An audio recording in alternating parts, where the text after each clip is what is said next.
ओम शांति। आज की मुरली की पहली पॉइंट,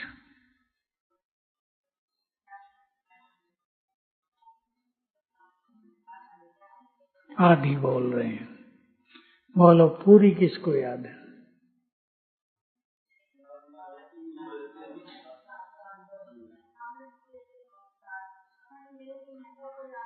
जो याद में रहते हैं वो मानो साथ हैं।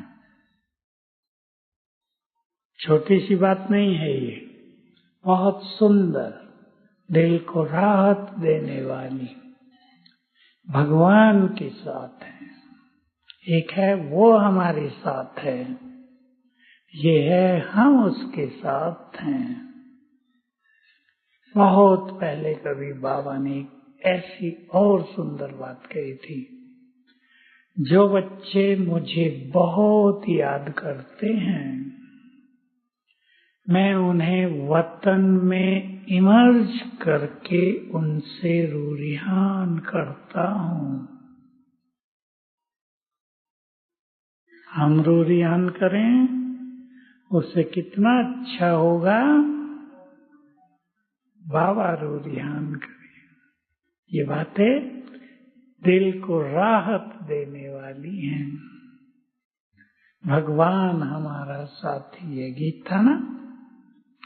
अगर ये नशा चढ़ जाए,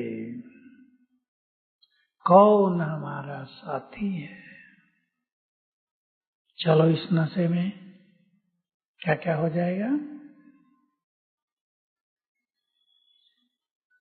हाँ बोलते जाओ, ठीक बोला। निश्चिंत,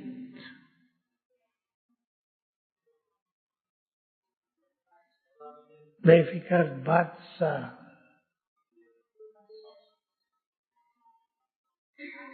ये नशा हो जाए, भगवान साथ दे रहा है। क्या क्या हो जाए? दो बातें हो गई।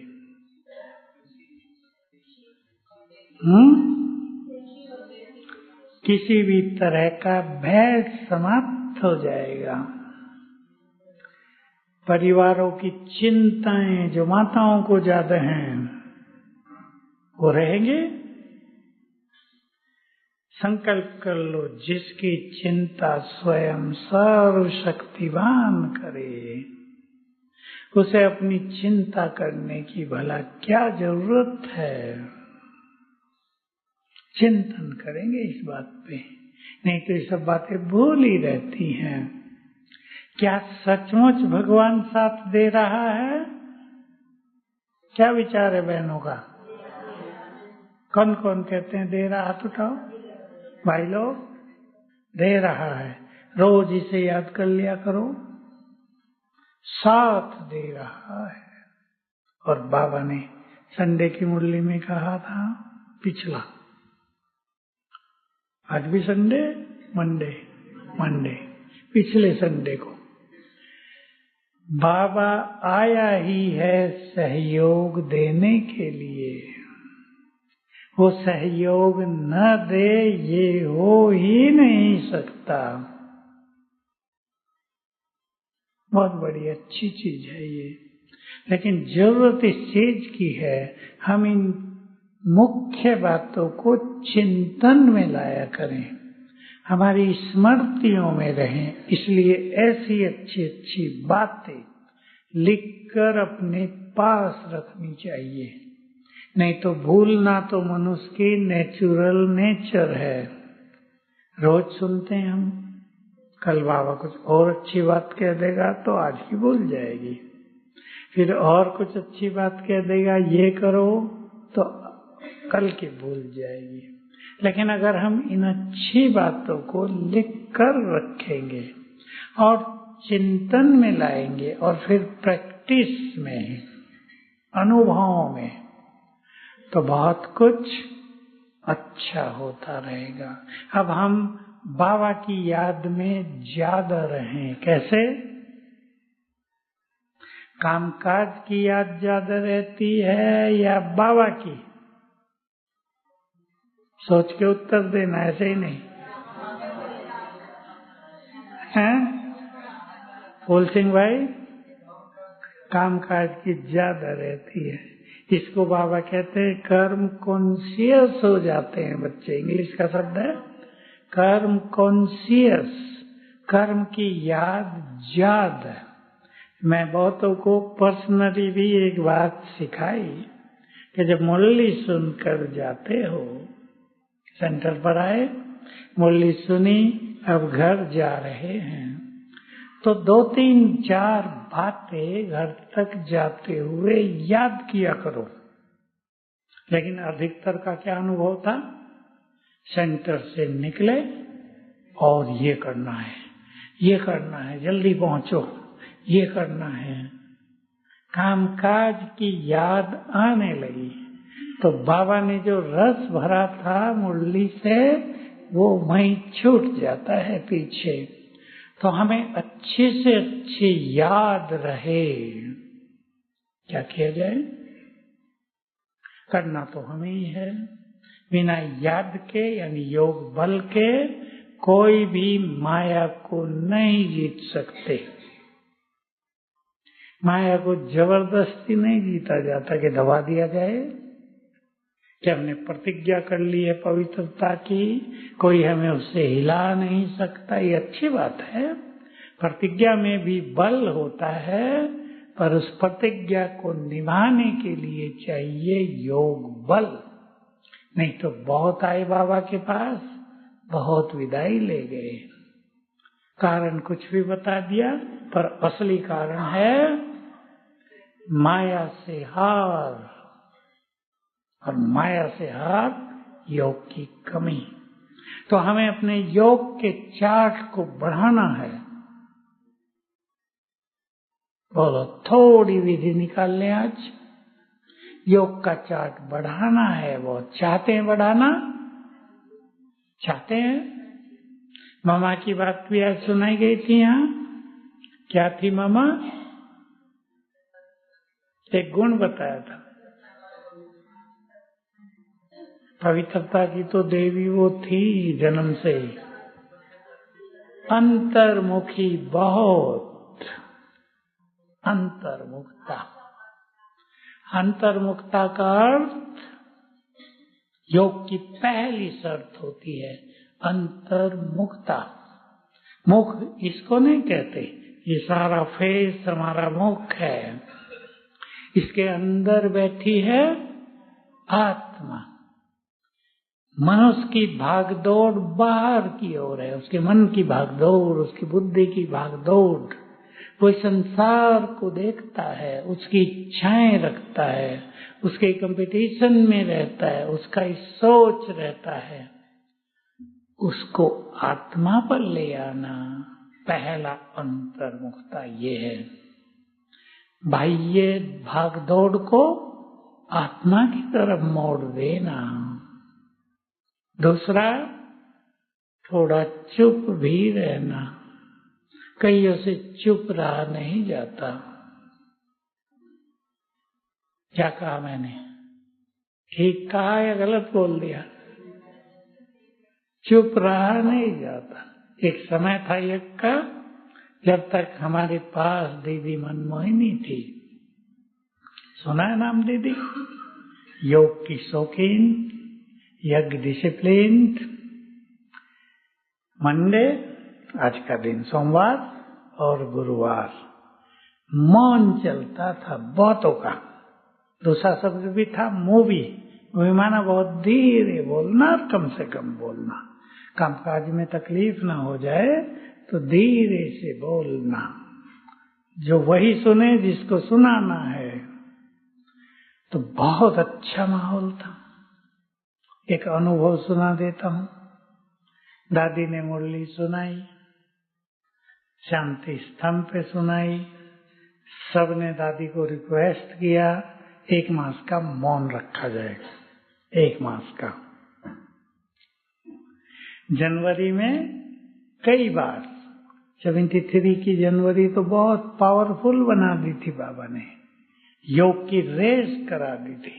जिसका ज्यादा योग का चार्ट होगा उसको इनाम दिया जाएगा 3 को, फर्स्ट, सेकंड, थर्ड। रेस की बहुत अच्छी। लेकिन दादी को कहा मौन रखेंगे सभी और 2 टाइम खाएंगे भोजन। पहला दिन था सोमवार। मधुवन में डीप साइलेंस, कोई नहीं बोल रहा था। मौन माना पूरा साइलेंस रख दिया था। ऐसा लगता था मधुवन बन गया परमधाम और किसी को करने को कुछ काम ही नहीं रहा। काम वही थे जो रोज होते थे, सेवाएं वही थी, लेकिन लगा ये कि तो फ्री हो गए हम सब। पहला दिन मौन में बीता। अब बहुतों से मौन रहना ये साधना होती नहीं। दूसरे दिन कुछ ने चूं चूं शुरू की, धीरे धीरे। तीसरा दिन थोड़ा सा और चूं चूं। 5 दिन चला, फिर कहा भाई अपने बस का नहीं है ये, जिसको रखना रख लो।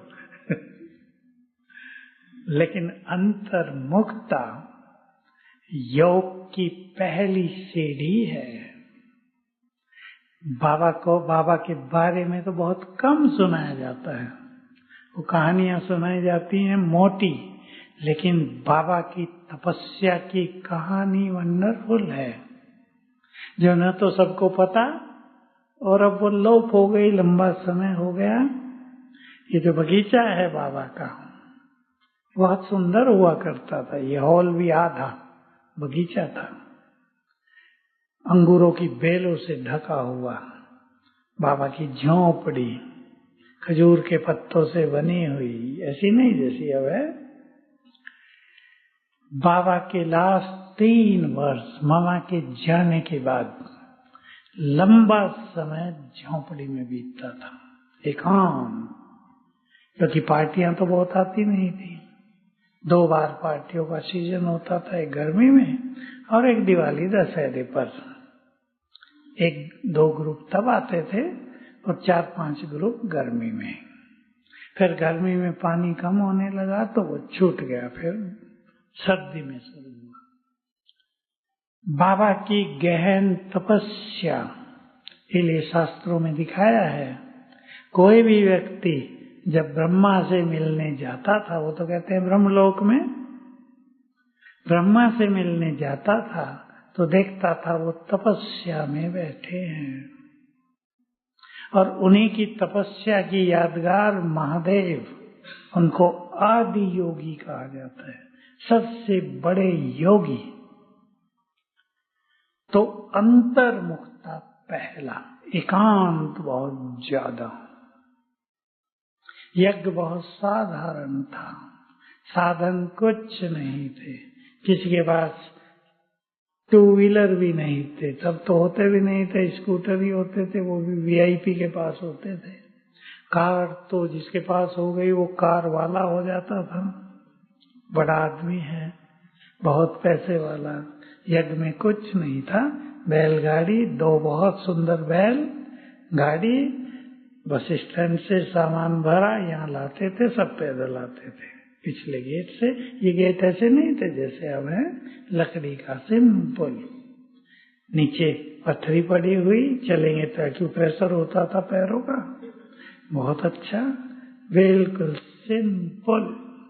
चारों ओर की बाउंड्री, पीछे विशाल भवन की तब तो थी नहीं, विशाल भवन भी नहीं था, बाकी आगे की 2-2 फुट की बाउंड्री, भालू आराम से प्रवेश करें। लाइट महंगी होती थी, बिजली, सारे यज्ञ में 4 बल्ब जलते थे, 40 वॉट के, बस दिखे, बस कुछ नहीं। तो साधनों के बिना ही क्या होती है साधना। साधन बढ़ते जाते हैं, साधना पीछे हटती जाती है। एक भाई ने यंगसरोवर में वो बीटेक करके आया, नौकरी भी करके आया, किचन में सेवा में आ गया, कार ली बहुत अच्छी। अब उसका बहुत टाइम कार संभालने में जाना लगा, 4-5 मास में ही बेच दी। चलाने का तो कोई मौका ही नहीं था, जाएगा कहाँ वो। उसको लगा कि ये साधन हमारी बुद्धि को आकर्षित करते हैं, और जब से हर एक की जेब में मोबाइल आया है तब से तो कहीं जाने की भी जरूरत नहीं, माया जेब में पर्स में ही रहती है। लेकिन इन सब साधनों से मुक्त होकर ही साधना होगी। जब मनुष्य को खाने को कम से कम मिले, ठंड लगने लगे, गर्मी में पंखे ना हो, तब योग अच्छा लगता है। और एसी चल रहा हो तो सोने का मन करता है। हो गया नहीं? तो ये इलेक्ट्रॉनिक्स और इलेक्ट्रिसिटी समझते हैं ना दोनों सब, बिजली और ये इलेक्ट्रॉनिक्स के साधन, ये सब फेल होंगे, क्योंकि बाबा को महान साधनाएं करानी है।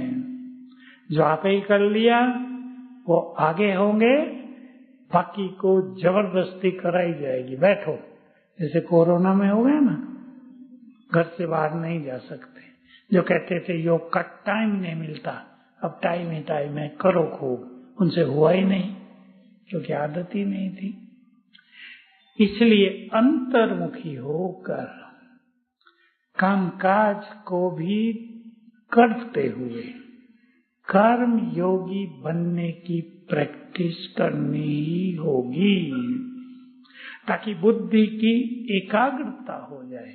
नहीं तो क्या होगा, अगर योग की शक्ति नहीं है तो विनाश काल में जब सब कुछ जाता रहेगा, एक झटके में नहीं जाएगा, सब कुछ धीरे धीरे जाएगा, तब हाल क्या होगा सोच लो। एक साथ नहीं जाएगा, धीरे धीरे जाएगा, तब हाल बिगड़ेगा। इसलिए योग की शक्ति पहले से ही अपने अंदर भरनी है। बाबा ने एक दिन मुरली में नजदीक में ही बहुत अच्छे राज की बात बताई कि जो महाभारत युद्ध होगी उसको महाभारत क्यों कहा जाएगा, बताओ जिसको याद हो। ये जो राज हैं सृष्टि के, उस महाभारत में वो भरा हुआ था।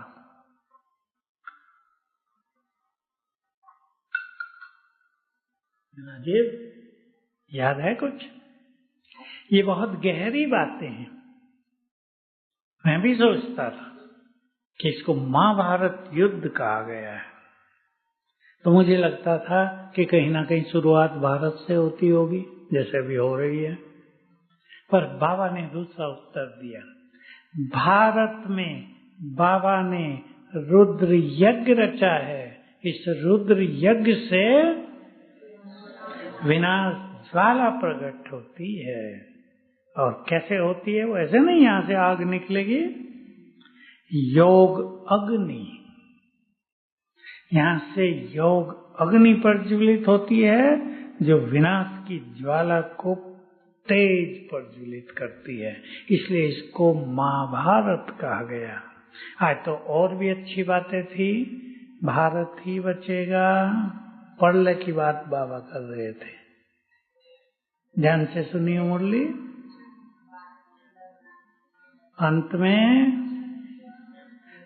बहुत सारे देश सागर में डूब जाएंगे, वहां प्रलय होगी, भारत का हिस्सा बचेगा। बाबा ने एक बहुत अच्छा शब्द बोल दिया, इतनी सारी भूमि को करोगे क्या? इसलिए उतनी ही बचाता है जिससे अपना देवताओं का आनंद से काम चले। बाकी जंगल होंगे, फॉरेस्ट होंगे, सुंदर जंगल होंगे, ये डरावने जंगल नहीं, हरियाली से भरे हुए, फूलों से फलों से भरे हुए, चारों ओर जिनकी सुगंध फैलेगी। तो सबको अपनी योग की शक्ति बढ़ानी है। सब विचार करो, मधुबन में आए हैं सभी, आप लोग भट्टी में आए हैं, भट्टी से ऐसा प्लान बना के जाना कि योग का चार्ट बढ़ता चले, क्योंकि समय तेजी से करवट बदलेगा। बात विनाश की नहीं, विनाश तो बाबा ने कह दिया देखा नहीं जाएगा, अनेक लोगों पे इतना बुरा असर आ जाएगा कि वो कहेंगे, क्या कहेंगे, रोको बाबा इसे, हम तो यहीं ठीक थे, स्वर्ग नहीं चाहिए। बहुत बोलेंगे ऐसे। लेकिन बाबा ने एक चीज और बोली है, मैं सुनाई है कई बार, सबको नहीं पता उसका। किसने बाबा से पूछा विनाश कब होगा? बाबा ने उत्तर दिया,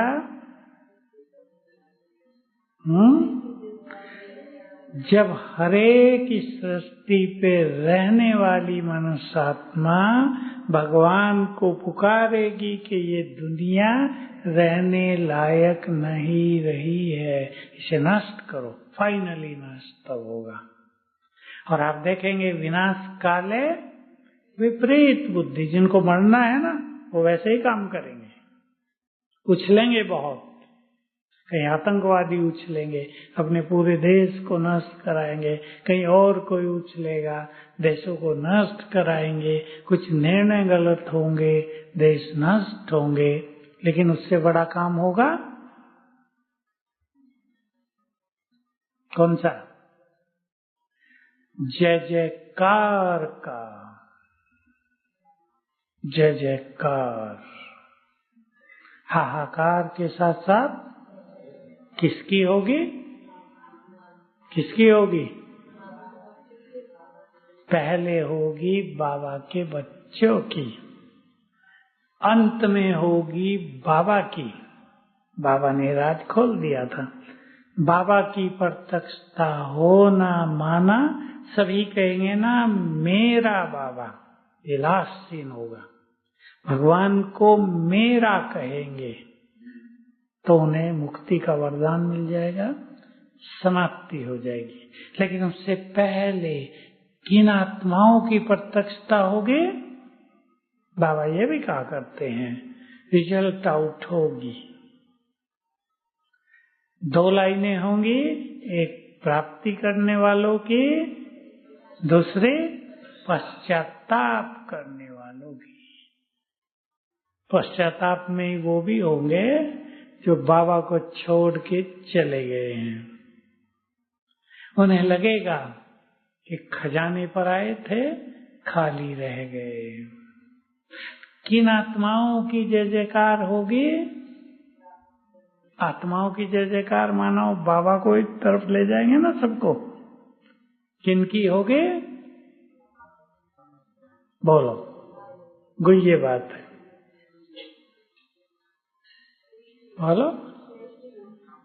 श्रेष्ठ योगी और परम पवित्र आत्माओं की सेवा उनके द्वारा होगी जिन्होंने सर्व खजाने अपने अंदर भरे होंगे। ज्ञान का खजाना भी, खुशियों का भी, दुआओं का भी, सुख शांति का भी, शक्तियों का भी, गुणों का भी। क्योंकि लंबा चौड़ा ज्ञान नहीं दिया जाएगा, बहुत थोड़ा ज्ञान दिया जाएगा। आत्मा का ज्ञान 5 मिनट में, और सबको बैठा देंगे आत्मिक स्वरूप में, सबको अनुभव होते रहेंगे। लेकिन होंगे उसके द्वारा जिन्होंने लंबा काल स्वयं अनुभव किए होंगे। तो विजय माला के पहले मन के वो ऊपर आ जाएंगे संसार में, क्योंकि वही इस सृष्टि के सतयुग से लेकर और कलयुग अंत तक के हीरो एक्टर हैं। हीरो एक्टर वो ऊपर आ जाएंगे। आज भी जैसे बाबा की मुरली में लास्ट बात थी, सेवाओं में यदि स्वार्थ है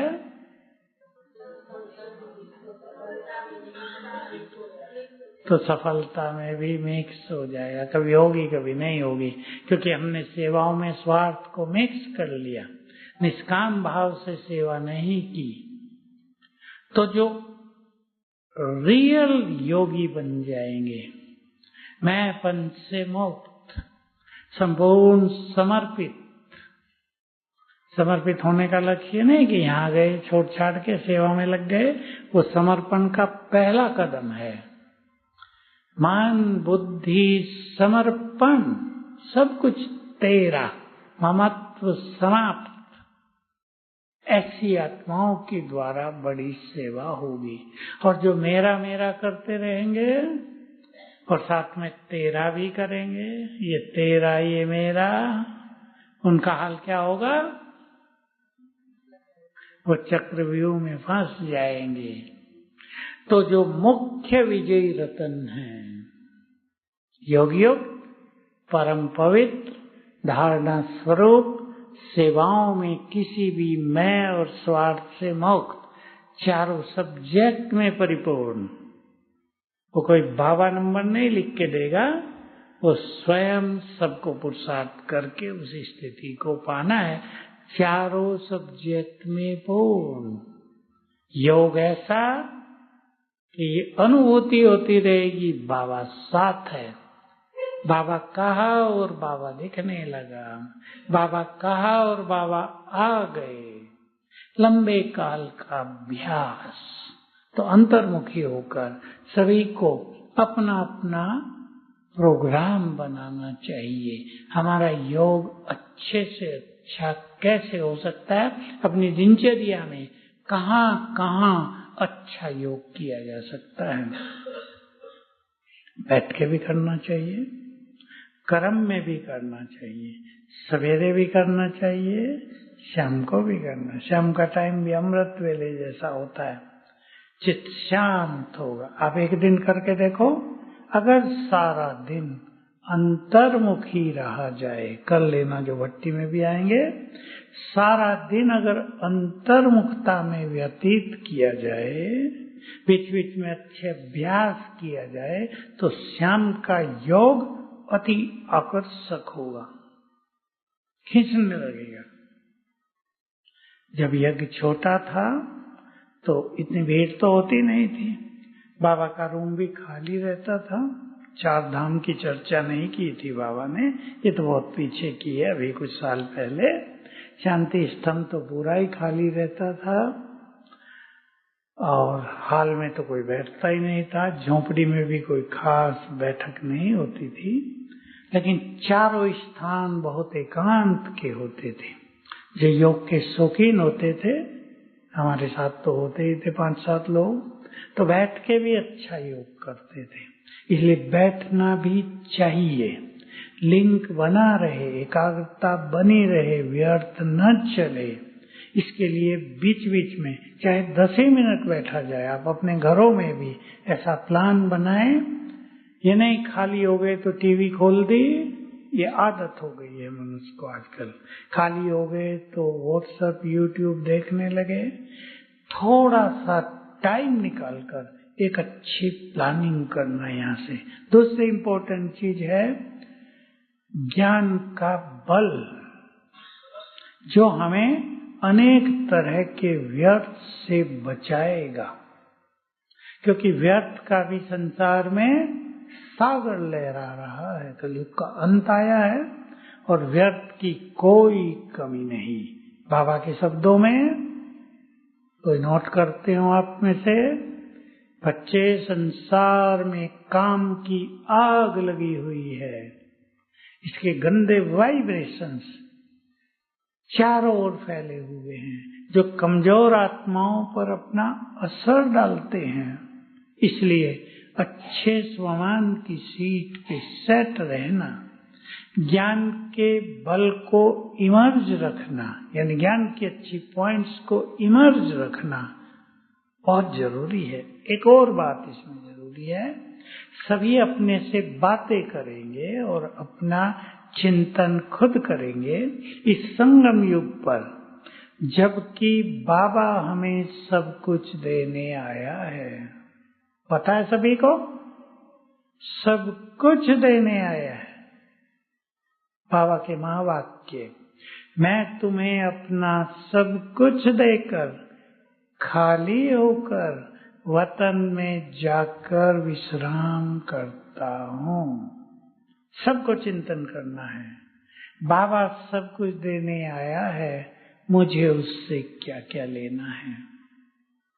बस चल दिए ज्ञान में, ठीक है, कोई मुरली में भी आ जाते हैं सवेरे, कोई ऑनलाइन सुनते हैं, कोई धारणाएं भी अपना ली।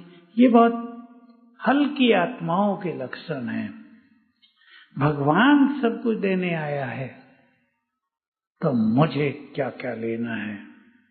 हम नहीं लेंगे तो कौन लेगा? देखो, सन्यासी महात्माएं बहुत आए, हमसे मिले कुछ लोग, पता चलता है इनके पास क्या है विचारों के। किसी ने कोई एक शास्त्र पढ़ लिया, उसकी बातें सुनाते रहते हैं। कोई अपने गुरुओं की याद में मगन रहते हैं, गुरुओं की महिमा इतनी कर दी, जहां तक पहुंचना है वहां तक तो किसी की पहुंच ही नहीं है। और इधर बोलो अपनी महिमा करो। भगवान ही हमारा हो गया, हम उसके परिवार हो गए। सोच के तो देखो, माँ कौन है आप सबकी? सृष्टि का रचयिता ब्रह्मा, वो माँ, और दूसरी माँ जगदम्बा सरस्वती। और भी हैं, लेकिन दो तो बड़ी माँ है ना। और बाप कौन? स्वयं भगवान। उसके परिवार हो गए हम। तो भगवान का परिवार साधारण आत्माओं का होगा क्या? जो संसार की चुनी हुई आत्माएं हैं, नेक्स्ट टू गॉड, वो उसके परिवार में आए हैं। तो अपने स्वमान को भी पहचानना है। मुझे बाबा की एक बात बहुत याद रहती थी कि बच्चे, तुम कितने महान हो, कितने भाग्यवान हो, तुम अपने भाग्य को अभी नहीं पहचानते। चिंतन किया करें। जिसको सारी दुनिया ढूंढती है, हम उसके पास आ गए। जिससे सब मांगते हैं, हम उसके अधिकारी बन गए। जो सबको थोड़ा थोड़ा देता है, वो खुद हमारे लिए हो गया। तूने ये नहीं कहा मैं तुम्हें भी थोड़ा सा दूंगा। रोज मुरली में आता है, बड़ा बाप आया है तो हथेली पर स्वर्ग लाया है तुम्हारे लिए, छोटी बात नहीं। तो बहुत सुंदर अवसर है हम सबको।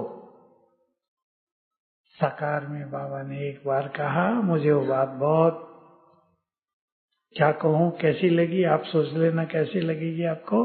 बच्चे, भगवान तुम्हारी मुट्ठी में आ गया है, सोचो क्या करेंगे।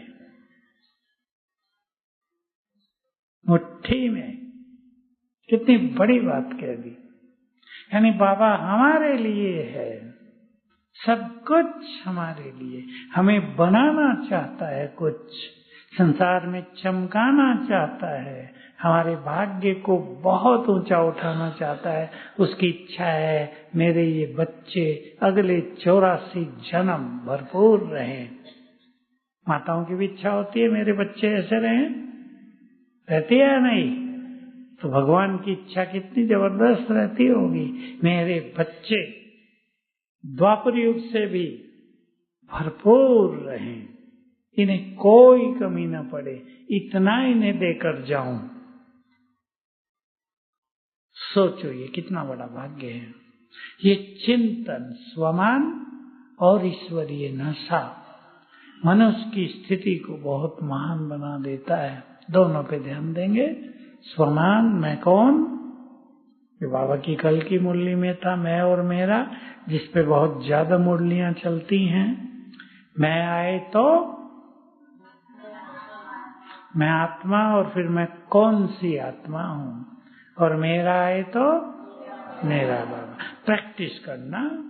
देखो, मेरा तो रोज आता है ना, कई बार, कहने की बात नहीं। मेरा घर, मेरे बच्चे, मेरा काम, मेरा धन, मेरा सोना, ये तो नेचुरल है ना। लेकिन इसके साथ सबसे पहले रख देना इन सब के ऊपर। आपके पास ज्वेलरी बहुत है, रखो उसको अपने पास, लेकिन उससे भी ऊपर कौन है? मेरा बाबा भगवान, वो मेरा है। मैं ये बात जब नए आने वालों को सुनाता हूँ ना, छोटी सी 1-2 मिनट की बात लोगों के दिल में जाती है कि जिसे भगवान कहते हैं, वो हमारा माता पिता है ना, सभी मानते हैं, हिंदू धर्म वालों को तो कोई तकलीफ नहीं इसमें। वो हमारा माता पिता है। अब मैं उन्हें धीरे से बैठा देता हूँ। अभी सोचो, वो हमारा है। लोग पल भर में स्वीकार करते हैं वो हमारा है, और जब वो हमारा है तो उसका सब कुछ हमारा है। और चौथी बात और बड़ी है, अपनों पर क्या होता है? अधिकार। उस पर हमारा अधिकार है। जो मुझे कहते हैं ना, आज भी वकीलों का ग्रुप आया, बहनें थी ज्यादा, पूछा थोड़ा सा, कहा थोड़ा सा कुछ सुना दो, क्योंकि मैं बाहर था। मैंने ये बात सुनाई उनको, अधिकार, जिसे आंखें खुली सबकी कि इतनी सरल बात और इतनी बड़ी, हम जुड़े उससे। कितनी सहज बात बाबा ने हम सबको कर दी। मैं तुम्हारा, तुम हमारे। बोलेंगे बोलेंगे हम किसके? पक्का है ना? तो इस संबंध को बहुत पक्का करता चले। और मैं आज आप सबको कह रहा हूं एक और बात, इसी संबंध में बाबा को अपना दोस्त बना लो, खुदा दोस्त। सोचो, जो भी आप में से बनाना चाहे, भगवान से दोस्ती करो। लेकिन दोस्ती किसकी अच्छी होती है? देखो, दुनिया में भी दोस्त कौन बनते हैं? समान। दो अच्छे पढ़ने वाले हों, दोनों दोस्त होंगे। और ढीला हो एक, तो उसके साथ ही ढीले ही बन जाएंगे। अरे क्या करना, रोज क्लास करके चलो घूम के आते हैं बाहर। आपके बच्चे जो जाते हैं ना स्कूलों में, वो बहुत ऐसा करते हैं, बाहर चल जाते हैं। दोस्ती वो भी भगवान से, तो किनकी होगी?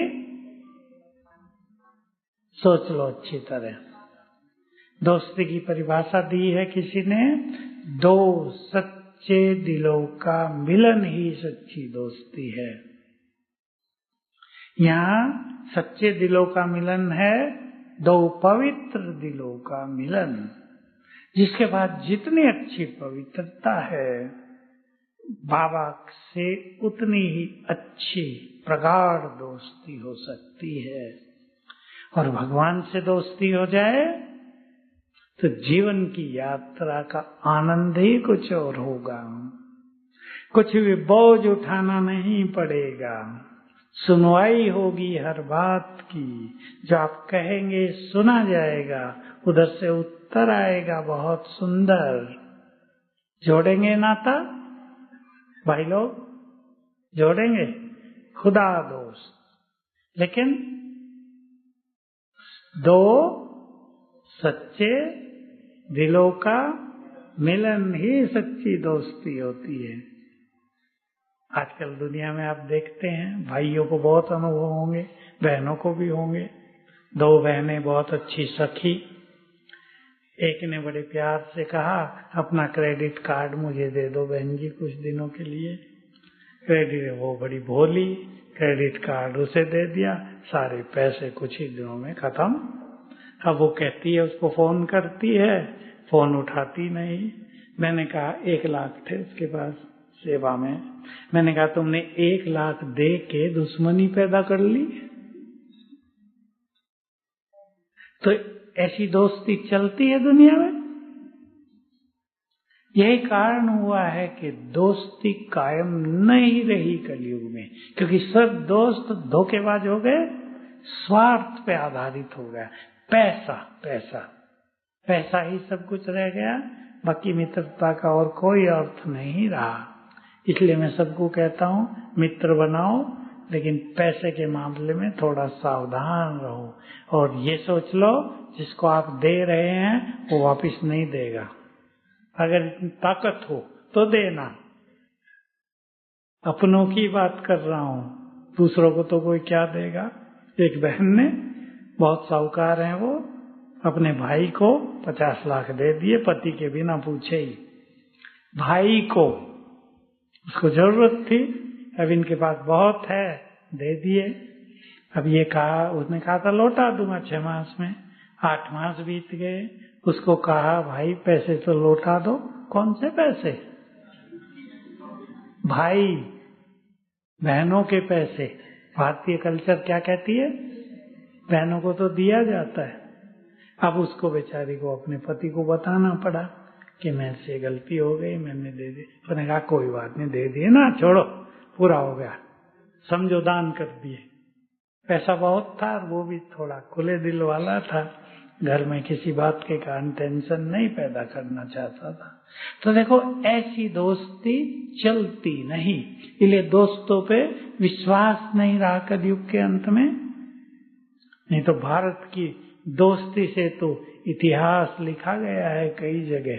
दोस्ती के कारण योद्धाओं ने, बड़े बड़े वीरों ने, राजकुमारों ने साथ दिए, बचाया दूसरों को, कुर्बानियां दी। लेकिन अब तो कुर्बानी लेना चाहते हैं लोग, देना नहीं चाहते।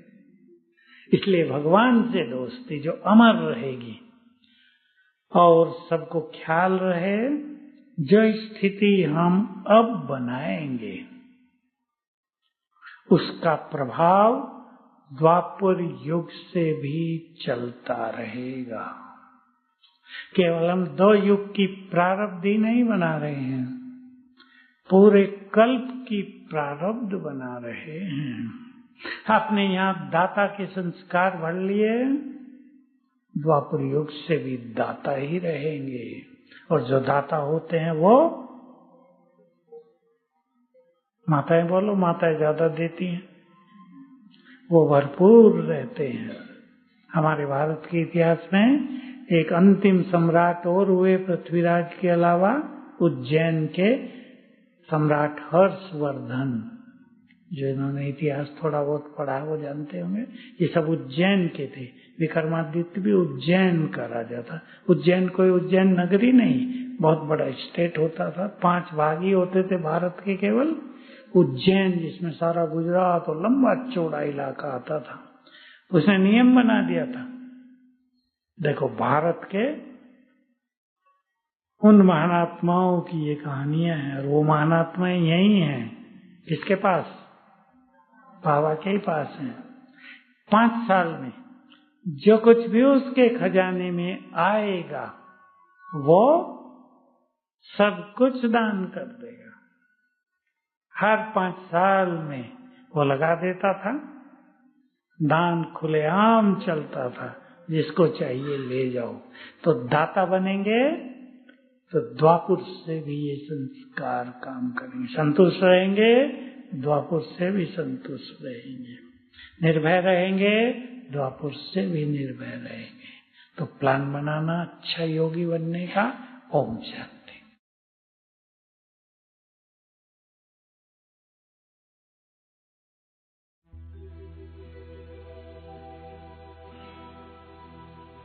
प्रेम से बस 2 घड़ी